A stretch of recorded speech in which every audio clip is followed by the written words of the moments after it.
سیدنا ابو امامہ رضی اللہ تعالیٰ عنہ بیان کرتے ہیں، رسول اللہ صلی اللہ علیہ وآلہ وسلم نے فرمایا، میں ذمہ دار ہوں ایک محل کا جنت کی ایک جانب میں، اس شخص کے لیے جو جھگڑا چھوڑ دے اگرچہ حق پر ہو، اور ایک محل کا جنت کے درمیان میں، اس شخص کے لیے جو جھوٹ چھوڑ دے اگرچہ مذاق ہی میں ہو، اور جنت کی اعلیٰ منازل میں ایک محل کا، اس شخص کے لیے جو اپنے اخلاق کو عمدہ بنا لے۔ سنن ابن داؤد۔ رسول اللہ صلی اللہ علیہ وآلہ وسلم نے فرمایا، ترشرو بد مزاج جنت میں داخل نہیں ہوگا، اور نہ تکبر سے چلنے والا۔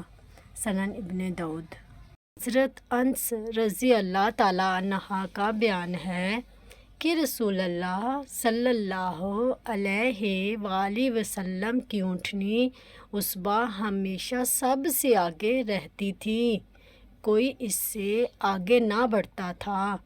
ایک بدو اپنے ایک جوان اونٹ پر آیا اور اس اونٹنی سے مقابلہ کیا اور اس سے آگے بڑھ گیا۔ اس سے صحابہ رسول اللہ صلی اللہ علیہ وآلہ وسلم کو گویا ناگوار ہوئی، تو رسول اللہ صلی اللہ علیہ وآلہ وسلم نے فرمایا، اللہ پر یہ حق ہے کہ جو کوئی بھی دنیا میں اونچا ہوتا ہے تو وہ اسے نیچا دکھا دیتا ہے۔ سنن ابن داؤد۔ پلیز ویڈیو کو لائک اور سبسکرائب ضرور کیجیے۔